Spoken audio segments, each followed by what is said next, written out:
worked a few in a row, so it's time to take one off. Good morning, everybody, and welcome back to Real Country Jukebox Podcast with Raymond and myself. I'm James. How's it going, man? I'm doing great. Very excited about today. We're doing tribute songs, and it's songs that a tribute based on like if one artist made a whole song about another artist. It could be one of their peers. It could be a legend from the past. But I'm really looking forward to this one. I love tribute songs, especially when they're done well. And all 10 on my list are done well, along with about 6 that I had to leave off to keep it in the top 10. So it's going to be a good one. I'm looking forward to this one. Yeah, I had to narrow it down as well. It's there's not some reason in my mind there was more of them than I thought there was. I was thinking there was a whole lot more of these, but anybody can name drop the same old names over and over and over again. But when you do a whole song as a tribute to somebody and you name songs by them or talk about their life or whatever, it's interesting to me. Yeah, anyway. For sure. You want to start off? You want me to hit it? I can kick it off. We're both going to have 10 anyway, probably some similarities, I'm sure. And this one, most of mine are about a particular artist because I think that's the theme we were going for here. That's how mine But there's is, a couple other songs that I've got to throw in there just because they're just in that category worth mentioning. And one of mine is Who's Gonna Fill Their Shoes. Yeah. Who's Gonna Fill Their Shoes is my favorite George Jones song. And, he mentions a lot of people, Johnny Cash, Willie Nelson, Waylon Jennings, Marty, Hank, Lefty. He mentions a lot of people in that song, basically his peers and some of his heroes. So it's not about one particular artist, but I mean, with a song like that, and it's one of the best country music songs of all time, how he got all that, in a 3 or 4 minute song is amazing. It was just worth mentioning, so I'm going to bring that in at number 10, Who's Gonna Fill Their Shoes by George Jones. Yeah, that is my favorite George Jones song for sure. My number 10, there's a reason why it beat out some of the others to be in the top 10, but there's also a reason why it's number 10, toward the end of them. And the reason why is it's She Had Me at His Carolina by Cole Swindell. And I really like the fact that he mentions 90s country in there several times. And I hope, since he's kind of told people since he helped write it that that's how he feels, I hope he's going to start bringing that sound back.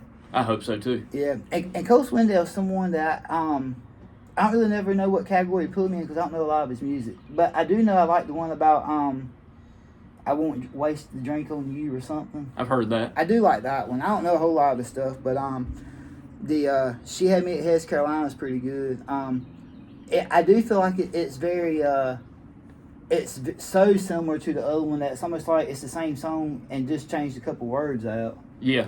But I did a little bit of research on this song since I don't know much about Cole, and said that him and Thomas Rhett were on tour together, and thought of the idea and mentioned it to the original writers, and they all got together and rewrote it. So I think it's a really cool song. I think that with the majority of the stuff that's on the radio, it's kind of a breath of fresh air.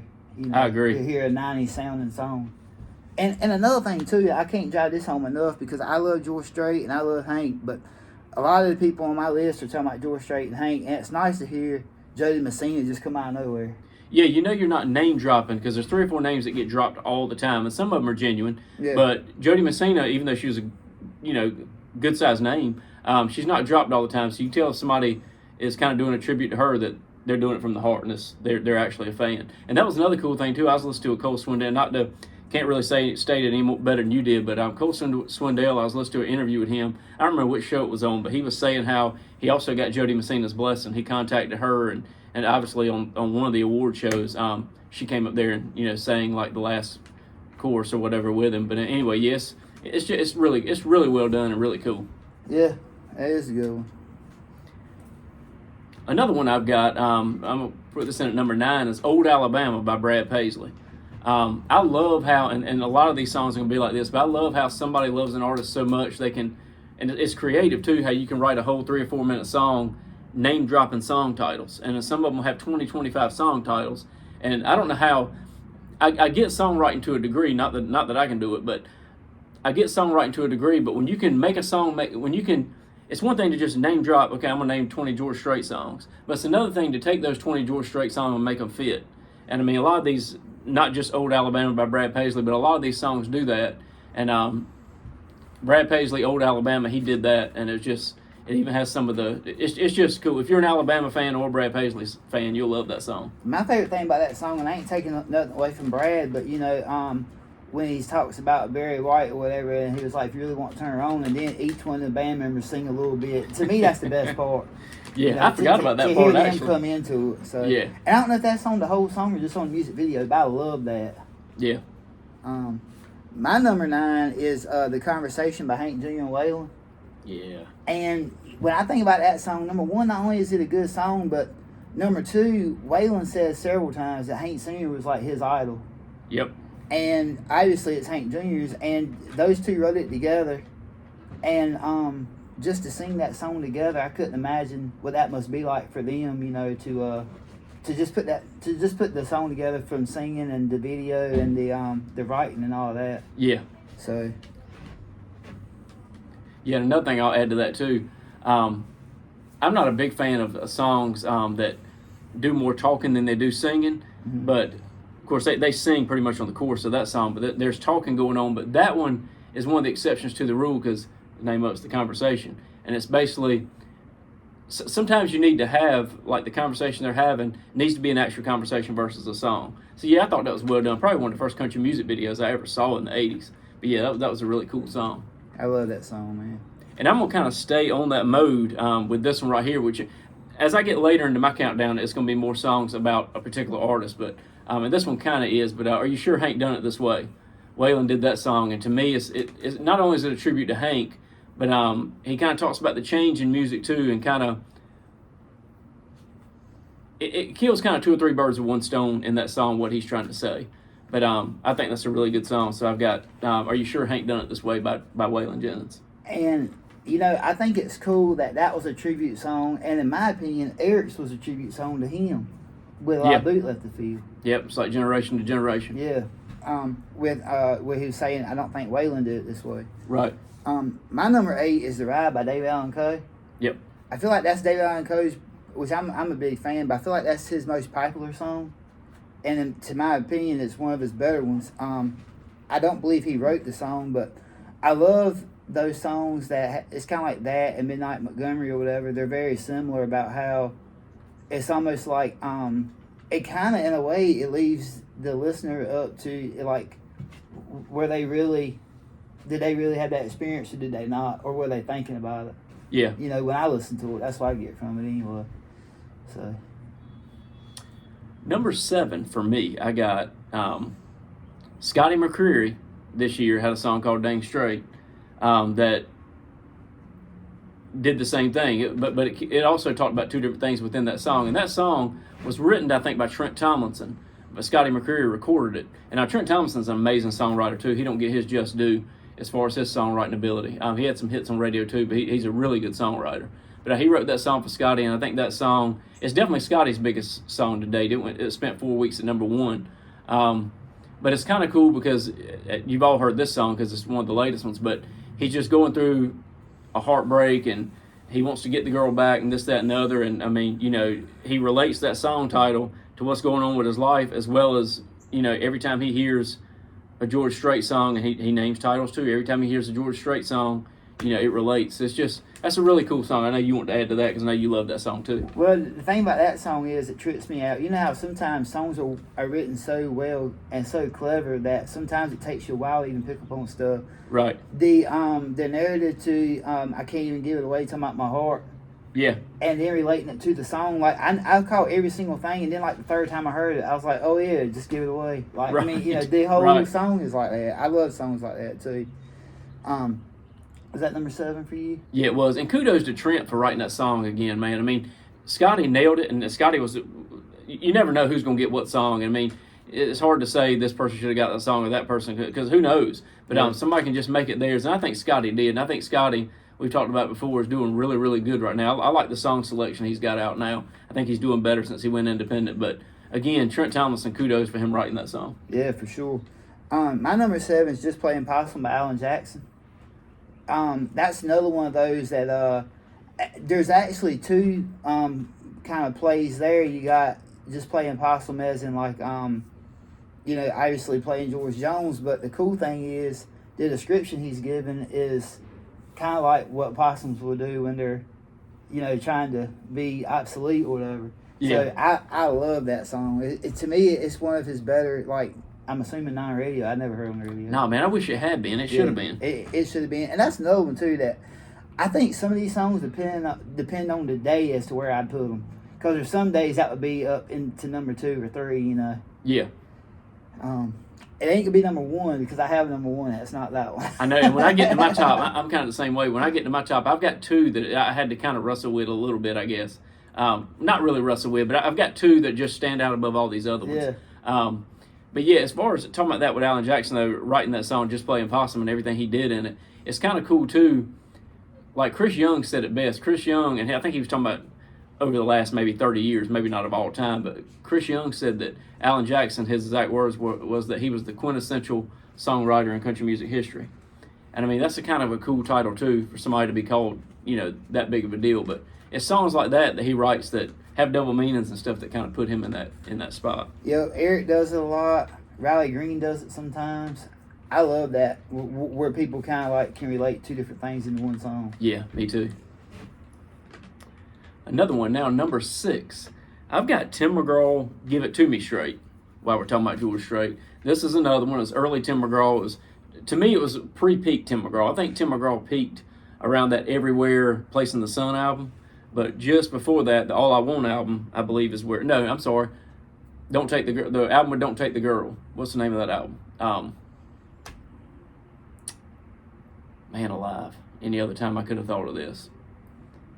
Not a Moment Too Soon. The Not a Moment Too Soon album is where this came off of, and it also wasn't a radio release, but I thought it was cool that Give It To Me Straight is the same thing. It's just he's telling her to give it to me straight, but he's naming all these George Strait songs, and it's really well done. Yeah, too. and I had that on my draft list. One thing I like better about that song than the actual song itself is when he came out with that song, in my opinion, George Strait was still in his prime. They were almost more of like peers than George Strait being like a legend to him. It's almost like that was one of his buddies, and he was saying, right. To me, that's real commendable, whatever you want to call the word for it. Yeah. I mean, when somebody does that. Yeah. So, my number 6 is Keith Whitley by Morgan Wallen. There's some good play on words in that song too. Like, when it starts raining, I start pouring, stuff like that. But the thing is, for me, I was real disappointed when I found out he didn't write it, because it sounds like something I could see him writing that, putting it together. Yeah. And he's a great writer, and that double album, the first one, he wrote a lot of that up there. By what I could tell, he didn't write a whole lot of us on the second. That's what I heard, and I was kind of surprised because, and I've said it before, I don't like all of his stuff, but the stuff I like by him, I absolutely love. Yeah. And that just sounds like something he would have wrote, man. It sounds like him. Me too. Number 5 for me, I've got Alan Jackson, Midnight in Montgomery. What a cool song, what a cool video, especially if you like a little bit of horror and a little bit of eerie feeling. Midnight in Montgomery is basically a tribute to Hank Sr. That's from the Don't Rock the Jukebox album, the second album. He came out and basically he's on his way out of town to do a show, and he wants to stop and see an old friend, so he stops at Hank Williams' grave. And Hank Williams, as ghost stories are, Hank Williams comes out, talks to him, gives him advice, and just he has a conversation with his hero, Hank Williams Sr., and it's like a dream, but it's kind of real. And the video was cool, the song was well done, and I mean, he's gone on record 1,000,000 times talking about how much he reveres Hank Sr. Hank Jr. too, but Hank Sr. more. And Midnight in Montgomery. Have you ever heard him talk about shooting that video? It seems like I have, but I don't remember the details. Well, I was a small kid when I saw it, so I don't know. I might missay some of it. But basically, he said it was like eerie being out there at night trying to shoot that. I don't want to be in a graveyard. I know. My number 5 is George Strait Cover Band by Jason Michael Carroll. And I told that story before about how he got the idea to write it, and he wanted. And I listened to that after you sent it to me. Really? Yeah, good story. Yeah, it is. Yeah, to me that's very similar to like the Damn Straight one by Scotty McCreery. Yeah. Yeah. And the way that he put it on the I guess they kind of like frat guys that were playing that kind of music and caught them off guard. So right. Yeah, that's a pretty good one too. Number 4 for me, I've got Bring Back Buck. A lot of people don't know this song, but I ain't never heard that. it's talking about Buck Owens, obviously. Oh, right. It's a Keith Whitley song. It's a side B Keith Whitley song, done in the 80s, and he came out with the song. I'm not going to say a whole lot about it, but I thought it deserved mention. It's a really cool song, never released to radio, but you can find it pretty much anywhere you buy music. But Bring Back Buck by Keith Whitley. And that's another thing, too. Buck Owens is not one people name drop, even though so many people are name dropped from that generation. But what a guitar player, man. That California Bakersfield sound.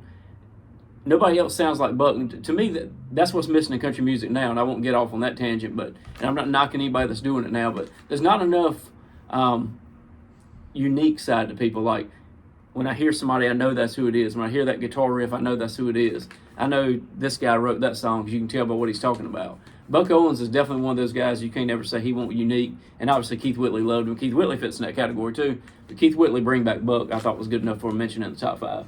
Yeah, I had to check that out. My number 4 is Hank by Whiskey Myers. And it's one of those that just the whole song, they're name dropping Hank Jr. song titles, or at least references. Yeah. And it makes one song out of like 20. And I think that you got to have a good mindset to do that. Cody Cannon, the lead singer, wrote the song himself, like just about everything they do. But it's just a real good song, and it's got a rock edge. But I mean, it's a country song with a bunch of good country lyrics, and they drop a lot of side B stuff that if you didn't know Hank Jr. that The well, true fans will know it. Yeah. So. Number 3, I'm going a little more modern here, but I'm a big Carly Pearce fan. I've mentioned before, me personally, I'm not a huge fan of acts like I used to be. Like, probably the last 10 or 15 years, I don't have as many favorites as I would previously. But Carly Pearce is one I really like a lot. I kind of fell in love with her music with the last album obviously the last album was called 29. And pretty much the whole album is about her. And I'm not taking sides on this. I don't know what happened. I don't know either one of them personally. But Carly Pearce and Michael Ray were married. And, they had a divorce. And pretty much Carly Pearce's whole 29 album, most of it is talking about that divorce. And I mean, it's just, despite what happened, and again, I don't care, despite what happened, either one, and I'd say the same thing if he wrote an album like this, writing a whole album based on that and getting everything out it's probably healing, I'm sure, for the artist, but it's just, I want to hear people's real stories and what they really felt and what they're doing. That's missing in country music. And anyway, Carly Pearce on this album, aside from all that, she did have one song on the album that was not related to all that. I was just saying that's what made me fall in love with the album and with her music. She had one called Dear Miss Loretta. And she wrote this prior to Loretta Lynn's passing, probably 6 months prior to Loretta Lynn's passing. And I don't think she ever got to meet her, but Loretta Lynn thought enough, and Loretta Lynn don't say a lot about today's artists, but Loretta Lynn thought enough of Carly Pearce's music to give her a call and talk to her and give her advice and that sort of thing. And then Carly Pearce, going through this divorce and going through a lot of things she did, she went through a lot of the same things that Loretta did. And I was watching the Grand Ole Opry one night, and she came out and said she was going to do a song called Dear Miss Loretta. And I was floored by it. It's just so well done lyrically. And she even says in the song, I haven't been exactly where you've been, but I know how you felt on this, and I know how you felt on this, and I know how you felt on this. So to me, it's one of the best tribute songs I've ever heard, Dear Miss Loretta. And she even does a second version of it where Patty Loveless does the duet with her. And Patty Loveless, bring Patty Loveless in on anything, that's gold. So anyway, Dear Miss Loretta by Carly Pearce. Yeah, I'm going to have to check that out for sure. I wouldn't mind listening to that because I like Loretta Lynn, and I don't know a lot of Carly Pearce, but the couple songs I've heard I like. Yeah. My number 3 is Midnight Montgomery, Alan Jackson. We talked about that. Yeah. I need to elaborate because you could talk about that for an hour. You sure could. But and I'm about to mimic one of yours here. My number 2 is Jason Michael Carroll, George Strait cover band. I wrestle between that one and what my number 1 is, and because of the topic of number 1, it's got to be my number 1. Mm-hmm. But George Strait cover band, I didn't remember the story until you sent it to me. I thought we talked about that on the podcast, and you sent it to me. And man, it was awesome to hear that story about how that song was written again. But it's just, and like you said, it was a bunch of guys. The story before he name drops all them songs, like you said, is he goes to New York City with his buddies. He's already out of place. He even mentions a line in the song he didn't think he was going to hear. He saw on the marquee that there was going to be a country show that night and it was free. So him and his buddies are going to go to this show, and he walked in. He even says a line in the song that he never thought he'd hear country music like that from a band that was wearing backwards baseball caps. and just everything seemed out of place. But when they got up there and did this song and name dropped all the George Strait songs, it was perfect. Yeah, and it was a real good song. My number 2 is Damn Straight by Scotty McCreery. We've already been over that. So good. Yeah, there's really nothing else to say about it because we done talked about it. But yeah, I love that song. And like you said earlier, his music keeps getting better and better. So. Yep. That brings me to my number 1. A lot of you may not have heard of him. You diehard traditional country fans probably have. But Mo Pitney, in his debut album back in, I think, 16, had a song called I Met Merle Haggard Today. If that don't catch you and make you want to listen to it, I don't know what would. So anyway, I'm listening to this song, and he starts out just talking about it was just a regular mundane day. I stopped and got gas. I stopped and got me something to eat. I stopped and got me some coffee, yada, yada, yada. It's just a regular old mundane day. And then his buddy calls him, and he say, hey, Merle Haggard's in town to film the Marty Stewart show. Meet me down at the studio if you want to meet him. So Mo Pitney goes down to the studio, and I guess he was so into meeting Merle Haggard and awestruck and everything, because that's his hero. He's awestruck and everything, that he says that he wishes, and it's a line in the song, you listen to the song, it's just perfect. But he says in there that he didn't even get a chance to take a picture with his cell phone or get him to sign anything. It was just, he was so in awe of meeting one of the greatest country singers of all time, Merle Haggard, that, again, I did this, this, and this. It's all mundane, but hey, I met Merle Haggard today. Yeah. It's so good. That does sound good. I won't listen to that one. I had never heard it before. My number 1 is The Ballad of Hank Williams by Hank Williams Jr. and Don Helms. To me, that's the perfect number 1 because, and I commend these guys. Like, That's a good choice for you. Yeah, I love it. Like when you got like Hank Jr. and Waylon and all these guys that do tributes to Hank Sr., Alan Jackson, all those guys. It's cool to hear it, but when you hear it come from Don Helms, who was into Drifting Cowboys or whatever,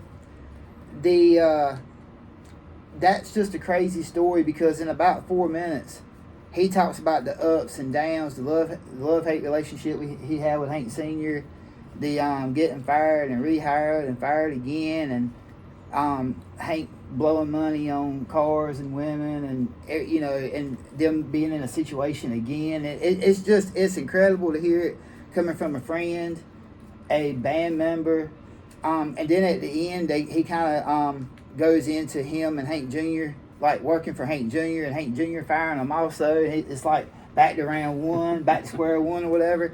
It's just a great song. There's comedy in it. It's just you know, if you really want to hear a true tribute from someone that actually lived in the moment with a legend that died at 29, I believe, then that is one I recommend because, like I said, he was the one packed 8 deep in the Packard limousine, as he said, like, you know, and going from town to town to town and playing for a little bit of nothing, but Hank spending money like they were killing it. You know, and it is just a great song. If we had a time, I'd fire it up right now and make everyone listen to it. We can make time. But anyway, yeah, it is so good though. And he was a steel guitar player in Hank Sr.'s band for a while until he got fired. Imagine that. Yeah, but anyway, that's about all we have. We have got some interesting stuff to talk about. We hope that people are enjoying the podcast. You know, like, share, and subscribe, obviously, on YouTube. But if you subscribe to our YouTube page and the Facebook Real Country Jukebox Facebook page, if you'll like this video and share it to your personal page, we're gonna put you in a drawing to win a Giddy Up gift card for the coffee shop. It can be used in Williamston, Washington, or Greenville. And for the people that are Facebook friends, I've got some of them that I've seen shared from Oklahoma and Indiana, places like that. You know, if you share it and we draw your name, then we'll definitely make sure Amazon, Walmart, or something fair. But yeah, we plan to do that next Thursday. We'll do the drawing then before the podcast even starts. So we hope y'all enjoyed it. We hope y'all have a good weekend. And we'll say this too, that's kind of going to be the theme next week, going along with Giddy Up, the giveaway for like, sharing, and subscribing. Giddy Up being the theme. Next week, we are going to give our opinions of our top 10 cowboy theme songs. cowboy rodeo / that you get the idea. And also, we're going to shoot. We're not going to give this away yet, but we're going to be shooting from a location that's very well acclimated to that kind of an idea. So we Yeah. got a few surprises next week. Yeah, for sure. Yep, we're trying to keep getting better for y'all. Yep. So anyway, all right, have a good weekend. Take care.